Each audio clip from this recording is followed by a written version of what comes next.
Bonjour, c'est Philippe. Bienvenue sur ma chaîne où j'aide la communauté francophone à apprendre le portugais. Dans la vidéo d'aujourd'hui, nous considérerons un aspect bien particulier dans l'apprentissage d'une langue, les pléonasmes. Ce n'est pas en soi quelque chose de très grave, mais lorsque l'on veut apprendre une langue correctement, alors c'est une particularité qu'il faut éviter. Je vous montre comment y arriver, comment les comprendre dans la vidéo d'aujourd'hui. Rejoignez-moi alors sur mon ordinateur. 15 pléonasmes communs ou courants à éviter. Nous verrons dans cette vidéo comment cette particularité de la langue peut arriver à être dispensable dans une phrase, dans une communication. Et donc, en cherchant à comprendre ce que sont ces mots, ce qu'est cette façon de parler, pour ainsi dire, nous verrons comment l'éviter.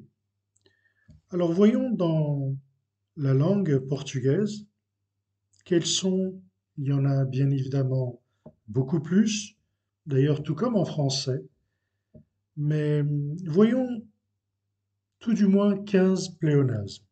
Et si nous devions donner une définition d'un pléonasme pour, euh, pour bien comprendre de quoi on parle, eh bien nous pourrions dire qu'en termes simples, un pléonasme est la répétition d'une idée dans une même phrase.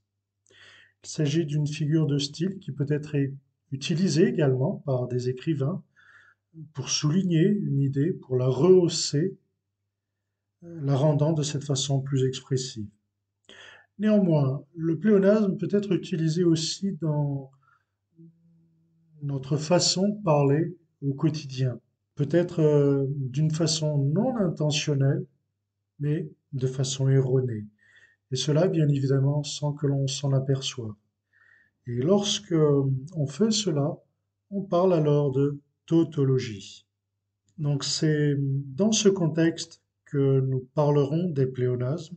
Nous aborderons cette particularité de la langue et essaierons de la corriger, de comprendre ce qu'elle signifie afin de pouvoir l'éviter dans la mesure où nous verrons que c'est quelque chose de parfaitement dispensable. Voyons le premier pléonasme en portugais. Acabamento final. C'est une expression que l'on trouve assez fréquemment. Et ce que l'on peut dire, c'est que, tout comme dans un autre pléonasme, euh, conclusant final, le mot final est purement accessoire. Pourquoi? Bien, puisque la finition de quelque chose est une finalisation en soi. Donc lorsque l'on parle de finition, on parle de finalisation. Par d'autres mots, ce pléonasme, acabamento final, donc on pourrait traduire par une finition, un achèvement, une finalisation finale. Vous voyez que ça ne sonne pas de façon assez agréable. Donc, par d'autres mots, ce pléonasme consiste dans l'énumération de deux synonymes. Et dans ce cas, le mot final est parfaitement dispensable. Voyons le second pléonasme. Second pléonasme utilisé ici au Portugal. Últimos acabamentos. On pourrait traduire cela par les dernières finitions, ou en quelque sorte une dernière retouche. Mais si quelqu'un nous dit par exemple qu'un travail est entré dans la phase des finitions, parlant par exemple de la construction d'un appartement, d'une maison, et lorsque l'on vous dit que le travail est entré dans la phase des finitions, automatiquement on sait que les travaux se trouvent dans leur phase finale et éventuellement même dans la dernière phase, puisque le mot finition évoque l'idée de fin et de conclusion. Donc, utiliser le mot ultimus, dernier, et l'insérer dans ce contexte avec le mot acabamento ne se justifie pas. Donc, un seul mot pour évoquer cette idée de conclusion. Un autre pléonasme assez utilisé également est règle générale. Règle générale. C'est probablement un des pléonasmes les plus communs, les plus courants ici au Portugal. Et à première vue, on pourrait ne pas s'apercevoir immédiatement de la raison d'être un pléonasme. Pourquoi? Bien, l'explication est simple. Les règles ou les normes en soi sont toujours des indications générales, d'où l'expression l'exception à la règle.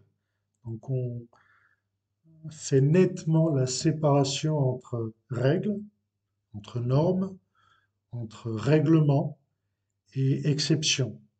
D'ailleurs, dans un règlement, par exemple, tout ce qui n'est pas inclus dans ce qui est global, dans ce qui est général, appartient non pas aux règles, mais aux exceptions. Donc, utiliser une fois de plus un deuxième mot pour évoquer cette idée ne se justifie pas. Exemple suivant, novidad inédite. Comme vous le conviendrez, une nouveauté est toujours quelque chose d'inédit, tout comme quelque chose d'inédit est une nouveauté en soi. De cette façon, la combinaison de ces deux mots a toujours pour résultat un pléonasme. On renforce l'idée, on répète l'idée dans la même phrase. Donc la combinaison de ces deux mots a toujours pour résultat un pléonasme qui peut être évité si on opte entre l'un des deux mots. Qui n'aime pas une bonne surprise? Je pense que tout le monde aime en soi les surprises, ou tout du moins les bonnes surprises. Néanmoins, qu'elles soient bonnes ou mauvaises, une chose est sûre, une surprise est toujours inespérée.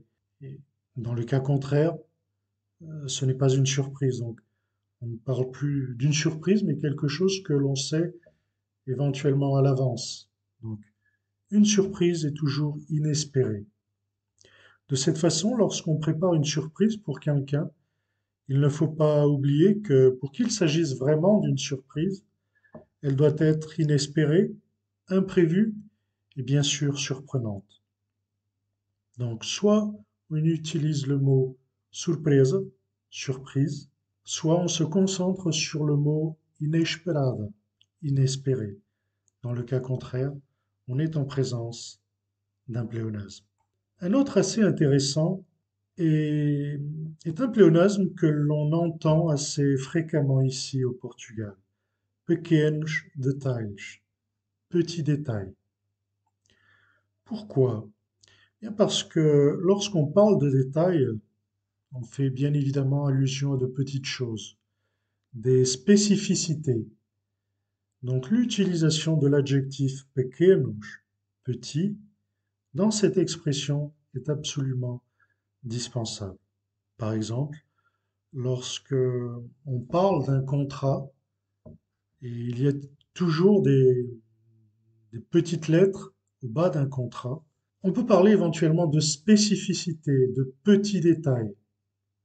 Mais soyons clairs, lorsque l'on parle de détails, on fait allusion à de petites choses. Donc, en fin de compte, on répète l'idée. On tombe dans l'erreur de créer un pléonasme. Exemple suivant, monopolio exclusive. Si par exemple, on dit qu'à la maison, chez soi, notre père, par exemple, ou le père, a le monopole de la télévision. Bien, cela signifie que c'est lui qui domine en exclusivité sur la télévision, sur son utilisation, et éventuellement, c'est lui qui décidera sur ce qui peut être vu ou pas. Donc, lorsque l'on parle de monopole, on, on comprend bien évidemment ce qu'évoque ce mot, l'idée qu'évoque ce mot. D'ailleurs, comme je vous le dis dans le deuxième point, le mot monopole porte déjà en soi cette charge ou cette impression d'exclusivité. L'utilisation du mot monopole suffit. Un autre pléonasme est celui que l'on peut utiliser dans un contexte de cinéma, par exemple, ou d'un roman, protagoniste principal. Lorsque l'on parle d'une histoire et on cherche à identifier le personnage principal, le protagoniste, on pourrait être tenté d'utiliser l'expression ou le pléonasme protagoniste principal. Tout du moins ici au Portugal, on l'utilise assez. Mais être le protagoniste de quelque chose, en fin de compte, c'est être le personnage principal. Dans le cas du mot personnage, c'est différent, car on peut avoir affaire à un personnage principal, mais également un personnage secondaire. Dans le cas du mot protagoniste, on est constamment sûr de parler du personnage principal. Donc, sachant faire la différence entre protagoniste et le mot personnage. Pléonasme suivant, L de ligação. C'est une expression que l'on trouve et que l'on utilise parfois dans un contexte de l'informatique, par exemple. D'ailleurs, lorsque, par exemple, dans une vidéo postée sur YouTube, une chaîne YouTube, comme j'ai pu déjà le faire, on pourrait utiliser l'expression lien. Je vous laisse le lien dans les commentaires ou dans la description, pardon. Je vous laisse le lien d'une vidéo où je fais référence à quelque chose et je vous laisse le lien dans la description. Donc, utilisant une autre illustration, euh, on a tous observé les chaînons d'une gourmette, d'une chaînette. Et il est facile de s'apercevoir que leur nom se doit à leur fonction, unir ou relier, lier des maillons entre eux.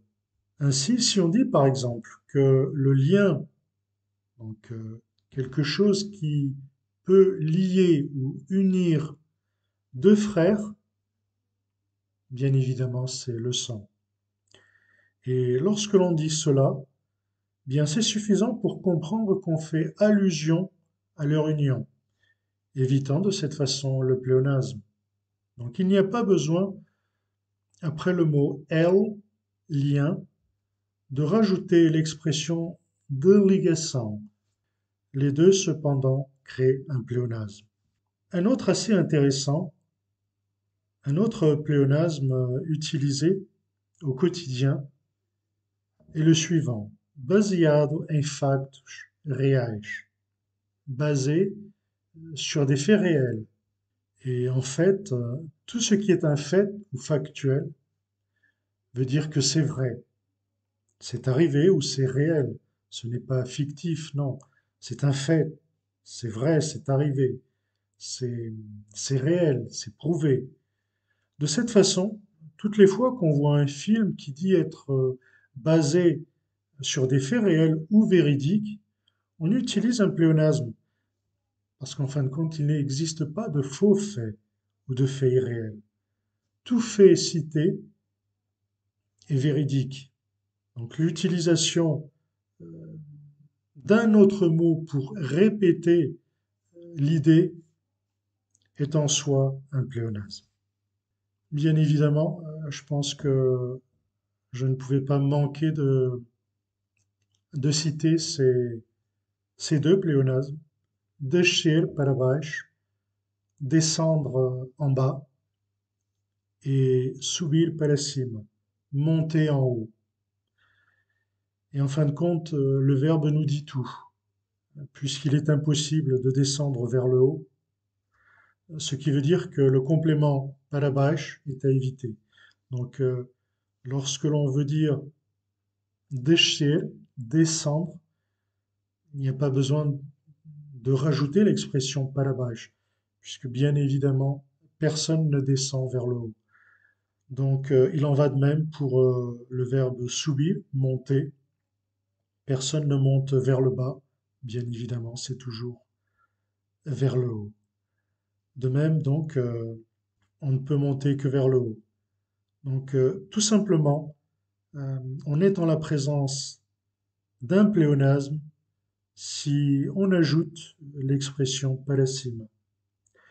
Para baixo, pour ce qui est du verbe descer, descendre, et l'expression para cima, en haut ou vers le haut, si on utilise le mot subir, monter.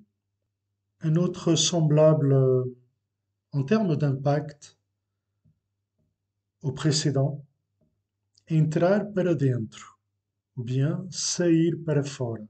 Donc, entrer dedans ou entrer à l'intérieur et sortir dehors ou sortir vers l'extérieur. Rentrer dans un lieu sous-entend que l'on entre à l'intérieur de quelque chose. Par conséquent, l'utilisation de la préposition dentro, à l'intérieur ou dedans, est tout à fait dispensable. De façon semblable à l'exemple donné ci-dessus, exemple dont je viens de parler, l'utilisation de la préposition fora, donc vers l'extérieur, à l'extérieur, dehors, est complètement dispensable puisque le verbe sair, sortir, contient l'idée, donc le verbe sair, sortir, contient l'idée en soi de quelqu'un ou quelque chose qui se déplace vers l'extérieur. Donc il n'y a pas en soi le besoin, la nécessité d'utiliser un autre mot pour compléter quelque chose que l'on veut dire. Voilà. Donc lorsque l'on parle du verbe entrar, on sait bien évidemment que c'est à l'intérieur ou dedans euh, quelque chose. Et para fora est dispensable puisque lorsque l'on veut sortir, c'est bien évidemment vers l'extérieur d'où l'on est. Enfin, dernier pléonasme, tout aussi intéressant et qui peut, d'une certaine façon, être assez imperceptible au quotidien. Adiar para depois. Reporter, ou faisant un peu la traduction littérale, remettre à plus tard. Alors pourquoi disons-nous qu'il s'agit, ou sommes-nous en la présence d'un pléonasme? Bien, tout simplement parce que lorsque nous demandons à quelqu'un de reporter un rendez-vous, un dîner ou un autre compromis, cela signifie qu'on veut qu'il se réalise plus tard, dans un futur proche ou lointain. Mais on veut que ce compromis soit reporté, se réalise plus tard. Ainsi, reporter sous-entend l'idée que ce soit plus tard. Donc, comme vous pouvez le voir, ce sont des expressions que l'on utilise au quotidien, mais qui, lorsque l'on cherche à apprendre à parler correctement une langue, ce sont des particularités de la langue qui pourront nous laisser d'une certaine façon assez mal à l'aise, si je me permets l'expression, dans la mesure où nous parlons d'une façon qui, pour qui a de l'expérience, pour qui parle correctement, entre guillemets, sonne, ça sonne assez mal. Donc voilà, c'était quelques expressions, quelques pléonasmes qu'il faut d'une façon ou d'une autre éviter d'utiliser. On est bien évidemment tenté en raison de l'habitude qu'ont les personnes au quotidien, c'est un fait, mais ce sont des particularités de la langue à éviter. Voilà pour le contenu de cette vidéo. Nous arrivons à la fin de cette vidéo. Et si vous avez aimé le contenu de cette vidéo, n'hésitez pas à liker cette vidéo et faites-le moi savoir dans les commentaires éventuellement si vous avez des questions ou éventuellement faites-moi savoir votre retour. Une fois de plus, si vous êtes nouveau sur cette chaîne, n'hésitez pas à vous abonner puisque je publie régulièrement par semaine. Merci pour avoir pu assister jusqu'à la fin de cette vidéo. C'était Philippe, à une prochaine vidéo.